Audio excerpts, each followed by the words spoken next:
एक बार एक शिष्य ने गुरु महाराज जी से प्रश्न पूछते हुए कहा, महाराज जी, मुझ में बहुत सी बुराइयां, दुष्प्रवृत्तियां व विकार हैं। मैं उन सबको खत्म करने का दृढ़ संकल्प करना चाहता हूं। कृपया आप कोई ऐसा शुभ मुहूर्त या लग्न बताइए जिस समय मेरा संकल्प लेना सार्थक हो। उत्तर स्वरूप महाराज जी ने कहा, आपका संकल्प किसी मुहूर्त, लग्न या समय का मोहताज नहीं है। किसी भी शुभ कार्य को आरंभ करने के लिए हर घड़ी हर समय उपयुक्त है। कबीर साहिब ने कहा, लग्न मुहूर्त सब झूठ हैं और बिगाड़ें काम। कबीरा शुभ दिन शुभ घड़ी, याद पड़े जब नाम। अर्थात लग्न मुहूर्त निकालना सब व्यर्थ की बात है। वही बेला, वही घड़ी शुभ है जिस समय आपको प्रभु का नाम स्मरण हो आए। प्रभु सुमिरन करके आरंभ किया गया कार्य सफलता को प्राप्त करता ही करता है, इसलिए किसी भी सत्कार्य को शुभ समय के इंतजार में टालना नहीं चाहिए। यही शिक्षा रावण ने लक्ष्मण को दी थी। बात उस समय की है जब रावण मृत्युशैय्या पर था। तब प्रभु श्री राम ने लक्ष्मण को कहा, रावण बहुत बड़ा विद्वान रहा है, जाओ तुम उससे कोई शिक्षा ग्रहण करके आओ। लक्ष्मण प्रभु आज्ञा शिरोधार्य कर रावण के समीप गया और उसके सिरहाने जाकर खड़ा हो गया। रावण ने लक्ष्मण को कोई शिक्षा नहीं दी, वह मौन रहा। लक्ष्मण क्रोधित होकर वापस लौट आए और बोले, प्रभु, आपकी आज्ञानुसार मैं रावण के पास गया था, पर वह अहंकारी दंभी कुछ बोला ही नहीं। मृत्युशैय्या पर पड़ा है, पर उसकी वृत्ति नहीं बदली। रस्सी जल गई पर बल नहीं गया। प्रभु राम मुस्कुराए और फिर लक्ष्मण से पूछा, अनुज, तुम कहां जाकर खड़े हुए थे? लक्ष्मण बोले, भैया, रावण के सिरहाने। प्रभु राम बोले, यही भूल तुमने की। जब किसी से शिक्षा लेनी हो तो विनम्रतापूर्वक उसके चरणों की तरफ खड़ा होना चाहिए। जाओ, एक बार पुनः जाओ। अब की बार रावण के सिरहाने नहीं, पैरों की तरफ खड़े होकर शिक्षा की मांग करना। लक्ष्मण पुनः गए और ठीक वैसा ही किया जैसा श्री राम ने कहा था। तब रावण ने लक्ष्मण को एक अत्यंत महत्वपूर्ण सीख दी। लक्ष्मण, मेरे जीवन का यह अनुभव है कि कल का दूसरा नाम काल है। मुझ में इतना सामर्थ्य था, बल था, विद्वता थी कि मैं स्वर्ग तक सीढ़ी लगा सकता था। समुद्र के खारे जल तक को मीठा कर सकता था, परंतु मैं हर कार्य को कल पर टालता रहा। समय का सदुपयोग नहीं किया। अतः अपने अंतिम क्षणों में मैं तुम्हें एकमात्र यही शिक्षा देना चाहूंगा कि तुम कभी किसी शुभ कार्य को कल पर मत टालना, वरना कल काल बनकर आ जाएगा और तुम्हारा वह कार्य अधूरा ही रह जाएगा। कहने का भाव कि आपको किसी भी शुभ कार्य के लिए शुभ मुहूर्त की आवश्यकता नहीं है। आप किसी भी समय संकल्प धारण कर उस काम का आरंभ कर सकते हैं। परंतु यहां एक बात और ध्यान देने योग्य है। आपने कहा कि आप अपने विकारों व दुर्भावनाओं को समाप्त करने का दृढ़ संकल्प करना चाहते हैं। लेकिन क्या संकल्प लेने मात्र से आचरण में सुधार संभव है? क्या दृढ़ इरादा करके आप अपनी दुष्प्रवृत्तियों से मुक्ति पा सकते हैं?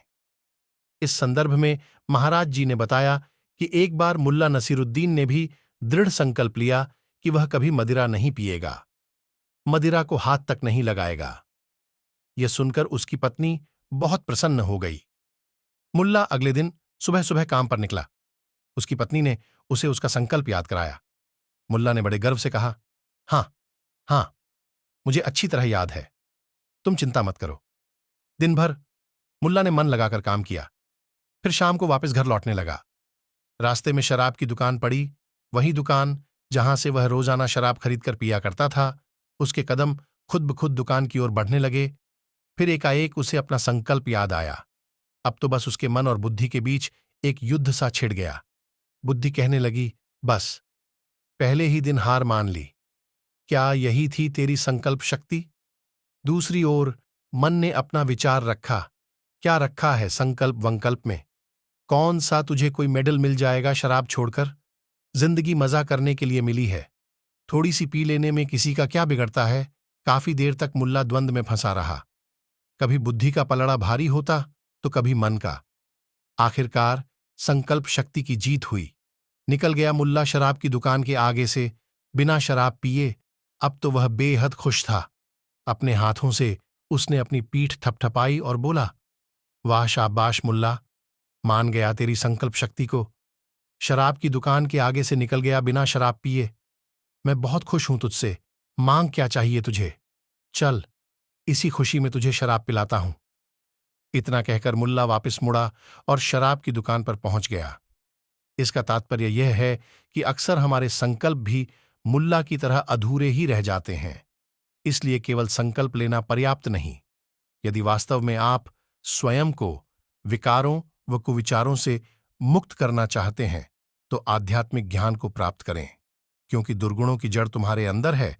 उसे केवल ब्रह्मज्ञान की खड्डक से ही काटा जा सकता है। तभी आपका संकल्प पूर्ण हो पाएगा। एक बार एक गुरु भाई के घर में काफी समस्या चल रही थी। समाधान पाने के लिए वह दिव्य धाम आश्रम गया। स्वामी जी के पीछे पड़कर बार बार गुरुदेव श्री आशुतोष महाराज जी तक संदेश भिजवाया। आखिरकार शाम को महाराज जी के कक्ष में जाने का उसे मौका मिल ही गया। महाराज जी के चरणों में प्रणाम करके उसने उन्हें अपनी सारी समस्या कह सुनाई। महाराज जी मौन रहे, एक शब्द नहीं बोले, ना मुख से ना आंखों से। गुरु भाई को ठेस लगी। वह बोला, महाराज जी, मैंने कई बार सत्संग में सुना है कि गुरु पिता होता है। अगर हम अपना दर्द तकलीफ अपने पिता से नहीं कहेंगे तो किससे कहेंगे? तब महाराज जी ओजस्वी वाणी में बोले, हां, गुरु पिता होते हैं, परंतु आध्यात्मिक पिता होते हैं। उनसे सांसारिक रिश्तों की तरह बाहरी संबंध नहीं बनाया जाता। गुरु और शिष्य के बीच आत्मिक संबंध हुआ करता है।